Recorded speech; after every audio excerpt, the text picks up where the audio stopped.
the lecture Rebellion and Revolution. So you should have already watched the video lecture on the French and Indian War, which takes us up to 1763. And then if you diligently completed the graphic organizer for Road to Revolution, Causes of the Revolutionary War, that will take you from 1764 up to right now. And so probably until the course of X. So that's where we're going to begin. We're going to begin about 1774. All right. And so recall that in 1773, when the British passed the Tea Act, and then subsequently we have the Boston Tea Party, the British responded to the Boston Tea Party by basically shutting down the port of Boston. And, Boston, that's like shutting, I don't know, Texas down to oil. Today, Boston relied on shipping. They were the biggest port, they along with New York City at this time in the colonies, and they had to have trade. And so when they shut down the Port of Boston with the Boston Port Act, this really upset Boston. And so you get people like Sam Adams and John Adams and people like that who are Paul Revere, who are starting to organize boycotts and start to get people that join these things called committees of correspondence. And so the committees of correspondence are kind of non-official things where you get people that are interested in organizing resistance. And so by organizing resistance, we mostly mean things like boycotting of British goods. And so, they didn't have phones and they didn't have email. And so they would write letters to other leaders in other colonies and circulate coordination. And that's really what these committees of correspondence were. And so these committees of correspondence, they started popping up all over the colonies, down to from South Carolina and Virginia and all the way up to New England, where these agitators, these soon-to-be revolutionaries, would correspond with one another by letter. And that organized the colonial effort. So these committees of correspondence, before we have any kind of official government, they served as sort of an unofficial communication. Okay, now the committees of correspondence, they they coordinated with one another the first kind of meeting of colonial delegates, in which they told the colonies, send forth delegates. And so 12 of the 13 colonies did. Georgia abstained from this at this time. But 12 of the colonies sent to Philadelphia delegates to what is now called the First Continental Congress. And the First Continental Congress didn't accomplish a whole lot compared to the Second Continental Congress, which we'll see writes the Declaration of Independence. But these things are the things that came out. And one was that they made it very clear that especially Boston, in the area around Massachusetts, areas in Massachusetts, that they start preparing for war. So that meant as militias need to drill in. And if you don't know what a militia is just a citizen army where these people have regular day jobs, but then when called upon, they sort of stop what they're doing and they pick up their guns and they become part of kind of what's called a constabulary group, or just a put together group. And they were supposed to be ready on a minute's notice, and that's why they're called the Minutemen.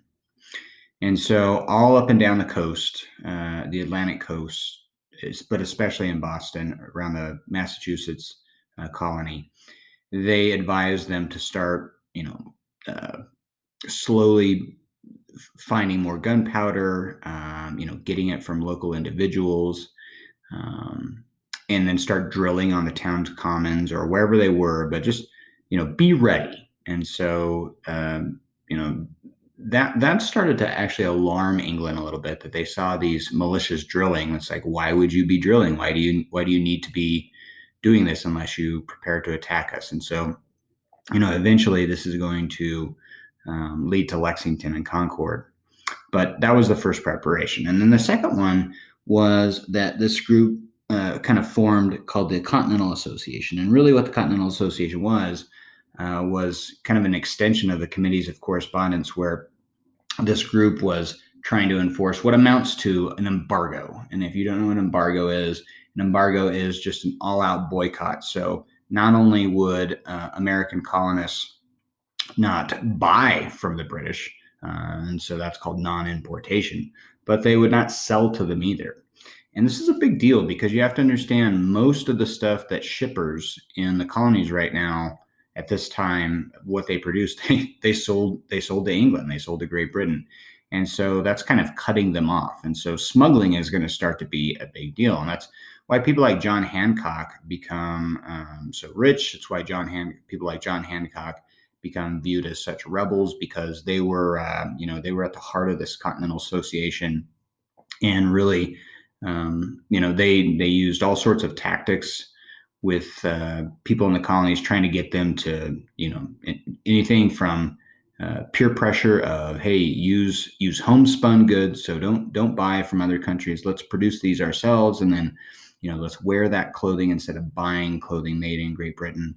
And everywhere from peer pressure to just flat out intimidation, where people, could be made an example of and tarred and feathered if they continued to buy or sell to Great Britain. So with this, what you have to realize is that with this embargo, that amounts to economic war. And so they're not fighting with bullets necessarily yet, but they're fighting economically. And, that's what this First Continental Congress kind of establishes. And then the last major thing that the First Continental Congress did was they agreed to meet the next year. And why we think that's important now is because when they met the next year, that Second Continental Congress is going to be the one that ends up declaring independence and writing the Declaration of Independence, naming George Washington as the lead general of the Continental Army. So that was kind of an important step, that they would agree to meet again, that they agree that they're going to keep getting together as almost a nascent country. Okay. The spark, though, that lights the fire is in the Boston area, and we know it kind of collectively as Lexington and Concord. But these are two, towns. They would be today kind of towns or really suburbs of Boston today. But at this time, they're about 15, 17 miles outside of Boston proper. And the British General Thomas Gage, he is kind of the commander of the forces, and the British had about 4,000 or 5,000 people in Massachusetts, British regulars at the time, because of the Boston Massacre and because of the Tea Party and all these things. And so really Boston is under kind of military rule. And of course, most of the citizens of Boston just resented and hated the regulars being there. And so it was already a tense situation. But then Gage gets a summons or like a order from London that he is to go and arrest Sam Adams and Paul Revere, John Hancock. John Hancock and Sam Adams were rumored to be outside in Lexington, and so they were going to go to Lexington and arrest them. And then they were going to march on to Concord, and you can see on the map where Concord is, just a few miles beyond Lexington. And at Concord, they were going to seize a bunch of weapons and gunpowder and other war material that was rumored to be stored at an arsenal there. And an arsenal is just a place where you store weapons and things like that. All right, and so the colonials get wind of this, and so on at night, Paul Revere, William Dawes, they ride out into the countryside, warning people, hey, the British are on their way, the British are coming. And, that kind of embarks their famous ride. Revere actually ends up getting caught by the British, but the message is accomplished and people know that the British are coming.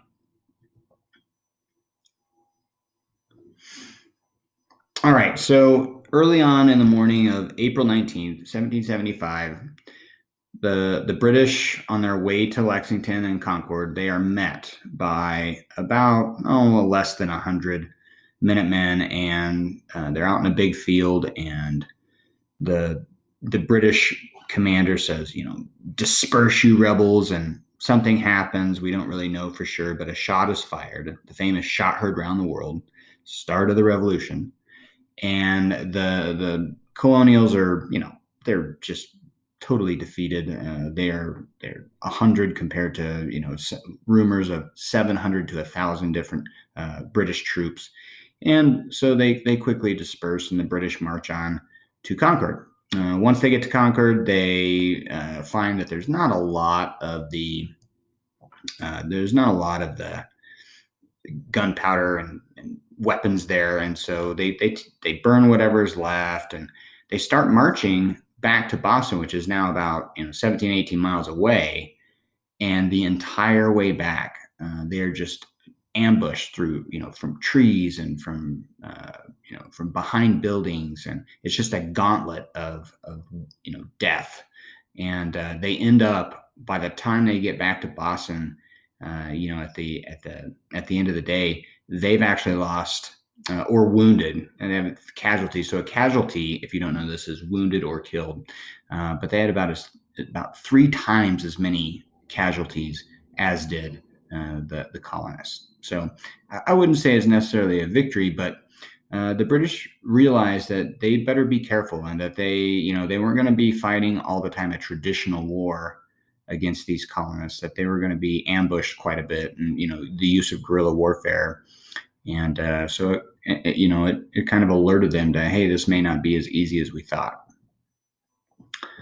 All right, after Lexington and Concord, the committees of correspondence, and the delegates from the various colonies, they still, war is not imminent to many of these people. And one of these people is John Dickinson. And so you may recall from your graphic organizer the Dickinson's letters. And so Dickinson was a Philadelphia lawyer. He was a very brilliant guy.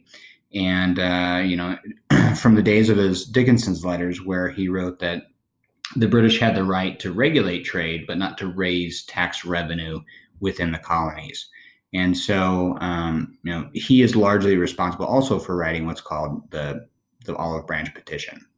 And so, as delegates to the colonies, they write this Olive Branch Petition. The olive branch being a symbol of peace. Say, even after Lexington and Concord, we are loyal subjects to the king. We don't wish to have this proceed any further. But at the same time, they also issued a parallel declaration of the causes of necessity of taking up arms, where they said, "Hey, look, this is why we are drilling. This is why we are storing gunpowder. We feel like we're threatened." And so it was kind of a two-sided thing. One, we're loyal, but hey, look, if you're going to keep doing these things, we're going to take up arms. And honestly, it really didn't matter, because King George III, he issued he didn't even listen to the Olive Branch, didn't even read the Olive Branch Petition, and by the time that the Olive Branch Petition got there, he had already heard about Bunker Hill, and was not even going to listen to either one of these petitions. Okay, so why is it a big deal that the colonists now face this proclamation of rebellion? Well, before, they would be treated with the rights of Englishmen, and so they would be arrested and they would be tried and everything. But now, with them being in a state of rebellion, now George III doesn't even have to do that. They can just basically arrest them and kill them. And so that's what they wanted to do. They wanted to round up who they thought were the agitators. So we're talking Sam Adams, John Hancock, Patrick Henry, later Thomas Jefferson, Ben Franklin. These are the people that if they could get them, they felt like everybody, like the rebellion would crumble and the rest of the people would fall into line, and they would be so scared of what the British would do that they would drop their arms, and they would they would submit to British rule. And so that's really what the Proclamation of Rebellion was about, is finding those leaders, getting them, arresting them, hanging them very publicly, probably draw and quarter them. So, that's what this Proclamation of Rebellion was all about. All right, simultaneously, and now we're getting into the Second Continental Congress. But at the same time this is going on, the Second Continental Congress, they decide that they think they need Canada on their side. And so they go up and try to free Canada from British rule as well, thinking that the Canadians will join in on their side. But the Canadians weren't that interested in joining with the colonists at this time. The British really had given them kind of a certain amount of autonomy. You'll recall the Quebec Act, which allowed French Canadians to be able to get land in the northern Ohio River Valley, allowed them to freely practice their Roman Catholicism. And so really the Canadians, they didn't feel, at least as much as the American colonists, that they had much of a reason to rebel. And so the Americans just didn't get the help that they thought they were going to get. And they were outnumbered in Quebec. They attacked during the winter. They actually attacked it in a blizzard. And then smallpox was also going through their camp, and all that added up to a pretty big defeat at Quebec. And so Canada would not be joining the American cause. Now, as the Proclamation of Rebellion was sent forth, colonies, many of the people, it really polarized people into, are you with us? Are you against us? And so you can see here the statue of George III in Boston being brought down. And, now you have people starting to become, at least in pretty clear lines, whether they're patriots or loyalists. The division is starting to become more clear. Okay.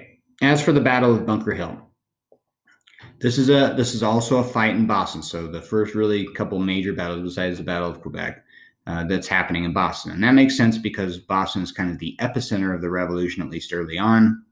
Remember, this is where the laws, the Tea Act, the Townshend Acts, all those things, the Sugar Act, they hit Boston probably the worst of any of the colonies because they're the ones involved in so much of the shipping. And so that's where the British had put the majority of their troops, was Boston. Boston was the center of agitation. Okay, and so what we need to know about the Battle of Bunker Hill, and probably should be called the Battle of Breed's Hill, but in history we know it the Battle of Bunker Hill. And as you look at the map at the bottom, you can see that Boston proper is down in the south there. And so across the Boston Harbor, then you have this peninsula that juts out. And you can see where Breed's Hill and Bunker Hill were. The colonists had the high ground, and the British attacked from down by the coast. Now, the British did defeat the Americans. They did, but it took them at a great cost. And so the British attacked once, the colonists repelled them. The British reformed, attacked again. Again, the colonists inflicted heavy casualties on them. And then finally, on a third time, the British were able to break through. The colonists actually ran out of gunpowder and started throwing stones. So it was a British victory, but a costly one at that. And in fact, it would be the heaviest casualties of any battle in the entire war for the British. But the British saw the writing on the wall that they were just geographically, Boston was not an easy place to defend. And if you don't know what Boston kind of looks like, down by the harbor, you have these lowlands. That's where the British were headquartered. And then all around Boston are these hills, kind of what they call the heights. And that's what the colonists occupied. And it's much easier fighting from a high position than a low position. And so if you kind of take a look at the picture on the right, you can see the British marching up the hill, whereas the colonists are at the top of that hill. And so the British decided this is not a tenable position. And so on March 17th, March 17th of 1775, they end up evacuating. They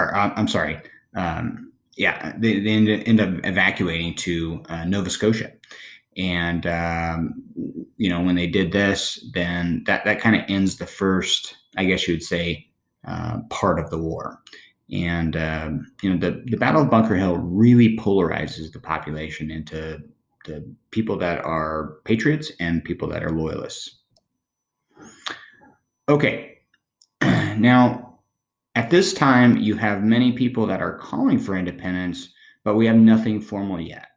And in steps into American history, actually a British guy who had only been living in America for about a year and a half. And he was a failure in almost everything that he did, kind of like Sam Adams, except political agitation. And that was Thomas Paine. Thomas Paine writes this pamphlet, kind of like this, almost like manifesto called Common Sense. And in Common Sense, he draws upon the ideas of the Enlightenment, and most importantly, the idea of a social contract, that if your government is a despotic, if it is a tyrannical government, then they're not doing their job. And so you have the right to overthrow such a government and put in a new government that does uphold that social contract. You're going to be the ruled and they're going to be the ruler, but there's certain things that neither one of you can do. And, like you need to obey the laws, but they also need to not abuse you or abuse your rights. And so that's the idea of John Locke's social contract that Thomas Paine drew upon. Okay, one of the more interesting things that Thomas Paine does is that he focuses his attack not on Parliament, because Parliament's really kind of a faceless group. And it was really hard to focus kind of hatred on this group of people that really they didn't know. And so what Thomas Paine does is he kind of manipulates the colonists and changes their hatred onto King George III. And this is an important thing, because now, everybody knows what George III looks like. They know he's a person, and it kind of really focuses their anger on a particular person. At the heart of Thomas Paine's Common Sense is this idea that, hey, you guys have been governing yourself from the beginning. It just does not make sense that, a group or a person 3,000 miles away should be controlling your destiny. You guys are an important group, and, it just makes sense. It makes common sense that you would govern itself, since you've been doing it well before during the times of benign and salutary neglect. And that really resonated with the colonies. You have to understand that this is very popular. You're talking over 100,000 copies in the first year were sold, read by every major leader. Sam Adams, Thomas Jefferson, George Washington, John Dickens. Everybody had read Common Sense, and it really starts to galvanize and kind of coalesce the colonists into a united front in terms of the people that are making decisions for the colonists. More and more of them, not everyone, but more and more of them are starting to realize that, hey, maybe we should be independent. And so that brings us to the Second Continental Congress. So the Second Continental Congress is dealing with the rejection of the Olive Branch Petition. Remember, this is after the Battle of Bunker Hill. And so they know that they're in a state of rebellion. They know that if they're caught, then they're all going to be killed. And Thomas Jefferson's, Ben Franklin's famous quote was, "Hey, we all must hang together now, or we will all hang together." And so they meet at the Second Continental Congress. They know that the Olive Branch Petition has been rejected, and many of the people feel like there's no other course of action than to declare their independence. So the Second Continental Congress, they asked this Committee of Five, and the Committee of Five consists of Ben Franklin, Roger Sherman, Robert Livingston, John Adams, and then, of course, probably the most notable person of the Committee of Five is Thomas Jefferson. Now, Thomas Jefferson's very young at this time compared to most of the people. Most people are in their 50s and 60s. Thomas Jefferson is only in his early 30s, but he is known in Virginia as this very elegant writer, and he just has a way with words and a way of taking ideas and putting them in a way that is tremendously powerful. And so Jefferson really is writing the Declaration of Independence, but he's not really creating the Declaration of Independence. And I want to make that clear. Thomas Jefferson, it's not that he was plagiarizing, but almost none of the ideas that he puts into the Declaration of Independence are actually his. They are taken from various sources. And two important sources that he drew upon were John Locke in the Treatise of Rights of Man and George Mason's Virginia's Declaration of Rights. And so just to give you kind of an indication, because I think John Locke's ideas are pretty well known, things like unalienable rights, things like that. But, George Mason's Declaration of Rights, the all men are created equal, that basically comes from there. His ideas were very influential to Jefferson as well. So what we would say is Jefferson took all those ideas and just kind of made them into a single document that really put things very straightforward. All right, so there are three parts of the Declaration of Independence. The first one is really something that's been copied by a lot of other countries. If you can actually kind of put it into just plain, simple English, it is really an amazing statement about what government should be. And so I'm just going to go over a couple of those ideas. So Jefferson talks about how, there comes a time when one group of people must separate from another group of people, and we feel like we need to tell, the rest of the world why. When our rights have been abused to the point where we just can't stand it anymore. Things like that.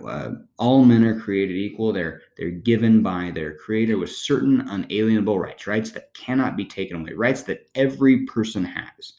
Life, liberty, and property, although Jefferson changed that to life, liberty, and the pursuit of happiness. And so these are statements about what a government should be. Hey, if your government is not protecting these basic unalienable rights, then you have a right to get rid of that government, and you need to create a new government that does protect those rights. So these are, common sense ideas, things that every person or group of people should do if their government is being tyrannical. So that's the first part of the DOI. The largest part of the Declaration of Independence are these accusations against the king, and there's like over 70 of them. And so this takes up the majority of the Declaration of Independence. So things like he has quartered troops amongst our, in our towns, and he has not given us a trial by jury of peers like we're supposed to as rights of Englishmen. These are all things that we're going to find when we make our Constitution, that these will be part of the Bill of Rights. And so, these accusations against the king, what you have to understand is they're trying to really show that the king has wronged us. And the reason we're doing that is because we need foreign support of this war. And in particular, we need countries like Spain and France to support us. And this is kind of our evidence. This is us saying, hey, look, this is what they've done to us, and this is why we need you. So that second part is very important. And then the last part, believe it or not, all the other stuff kind of takes up the majority of the space, and the last part's actually pretty small, but the last part's the most important part, right? And that's the actual Declaration of Independence. So it says, I'm paraphrasing here, but we as the United Colonies are and ought to be, separated from the Empire of Great Britain, and that all connection to them is now gone. We have the right to trade. We have the right to create war. We have the right to create peace. If we want to make treaties with other countries, all of those alliances between us and Great Britain, they are done. And we are now an independent country. So this creates formally what we now call the United States of America. And even though we're going to be a confederation of states at the beginning, this is the beginning of the country that you guys know. Okay, finishing off here, advantages and disadvantages. So we're going to start with the British advantages, and they were many. Okay, first of all, they had a centralized government, and this is big for decision making. They don't have to spend as much time getting permission from 13 different colonies or 12 different colonies as we were at that time. They could make decisions pretty quickly and give those decisions. They had a hierarchy. In human geography, you talk about hierarchical diffusion. They had a system of hierarchical diffusion where decisions would be made from the parliament and to their commanders, and then subsequently down the ranks. And so that was quicker decision making was a big advantage for them. All right, next they had probably without a doubt at least the greatest navy in the world, and that would help to blockade. There was no question at sea they were supreme. And then in terms of an army, they're well trained, they're well seasoned, they had fought in many wars. You had a lot of experienced people running their army. Maybe France had a better army, but in terms of what we're going against, I mean, they're a very powerful force, and so their army and navy are much greater than ours. They also had the benefit of, remember at this time, they had at least started the Industrial Revolution in Britain, and so they were better able to produce things like gunpowder and bullets and guns and cannon, and they could do that much quicker than we could. Now, we've talked about how the British had debt, and they did, but they also had the ability to borrow money easier from wealthy people, wealthy individuals, wealthy governments. And those places, those people, they knew that the British had the ability to pay it back. They had such a vast empire. And so if they needed money for the war, it might put them in debt, but they definitely were a more trusted borrower than, say, we were, who had no real collateral and no real history of being able to pay back to creditors. The British did have some disadvantages, and probably one of the biggest disadvantages is that, hey, this is 1775, 1776. This is not 2020. And they're 3,000 miles away from home. And so if they did want to get supplied, we're talking about, at the shortest, a 4 to 6 week turnaround. And, sometimes even 7-8 weeks. And so whenever they need to get resupplied, it's going to take them a while. And so oftentimes they tried to what's called commandeer. And that just means basically they would go to the colonies and they would just take from local farms. If they needed to feed their troops, they would just take, whatever the local farmers had. But it was a huge disadvantage.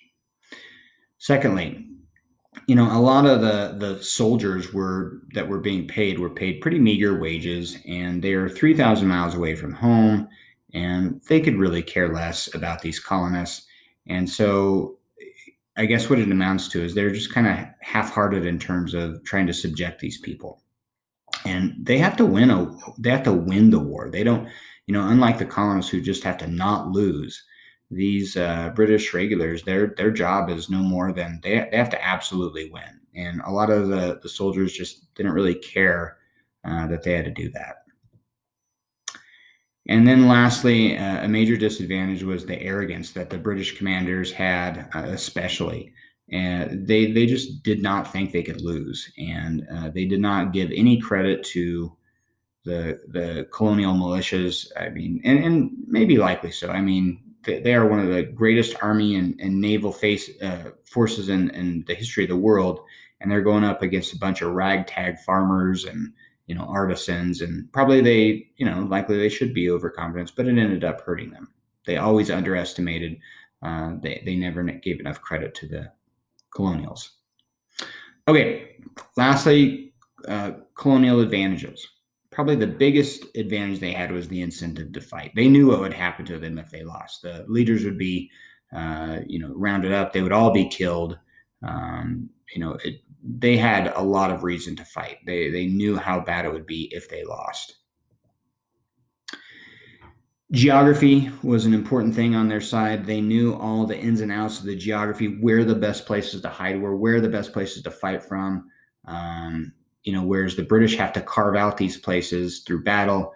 The colonies, they already held these positions, and they were fighting a defensive battle. They didn't have to win. And I think that's an important thing to understand. We did not defeat the British as much as we just didn't lose. And we fought kind of a battle of attrition where we just drew the battle out. And the battle between us and Britain lasted for several years, to the point where the war eventually becomes unpopular in Britain, and they just kind of stopped fighting. But that's all we had to do. We had to just not lose. All right, George Washington. We haven't talked about George Washington very much, other than he had a role in starting the French and Indian War. Washington, by this time now, is he's a very stately man. He's one of the wealthiest people in Virginia. He's a very tall man by the standards of the time. He's like 6'2", 6'3", very, very regal. He stood out in a crowd, and they needed Virginia in terms of it was the most populous and probably one of the wealthier colonies at the time, and so it made sense that he would lead the Continental Army. He wasn't really a great military commander in terms of war strategy, and he actually lost more battles than he won. But I guess you could say, his genius lie in leadership and keeping morale of troops up. At one point he inoculates his troops for smallpox, and that was a big risk. At the Winter of Valley Forge, he could have lost basically the bulk of his army, and the gamble worked. And from that point out, smallpox wasn't as big of a deal after the Winter at Valley Forge in 1777. So what we'd say is George Washington was a good just leader of men, and respected, and was able to kind of hold the troops together. All right, and then ending up with colonial disadvantages, which there were many. First of all, the Second Continental Congress was not even really a legitimate group. They were kind of doing this on their own. They were not an established government, and they really had a lot of trouble financing the war. They were an unknown commodity in terms of borrowing money from worldwide creditors. They really had no way to pay them back. And so what they ended up doing oftentimes was printing money. And any of you know in economics that whenever you start printing money, it's going to lead to inflation. And so you have very high prices on goods, and really just kind of devalues your money. And the more you print it out, the more that happens. And there was a saying, not worth a continental. That's referring to the money that just wasn't worth anything. So that was a big disadvantage for us, was trying to finance the war. And without probably the French, we wouldn't have been able to fight the war to the degree that we did once they joined in. Okay. Secondly, we had really very little ability to raise capital. Not only could we not borrow money, but we couldn't raise capital, couldn't raise money to pay for the war ourselves. And so kind of add these two together, and it's a huge disadvantage. Thirdly, we have what's called a decentralized government. So it's the opposite of the British, where they had a very centralized government, could make decisions very quickly. We really had 13 independent governments, and to try to coordinate the effort between those 13 was very difficult. And so what I mean by that is a lot of times the colonies were more interested in defending themselves rather than defending a country. And they made decisions based on the good of their own colony instead of the good of the entire country. And, that was hard to coordinate a war effort. And because we had trouble financing the war, because, the troops knew that how outmatched they were, the Continental Army was regularly short of troops. They were regularly short of supplies. And it is amazing that we lasted as long as we did and fought off the British as long as we did, given our disadvantages in the war. All right, so that concludes this particular lecture. And so we are going to start kind of after the Battle of Bunker Hill in class, and we'll kind of take it through the end of the war. Thanks for tuning in.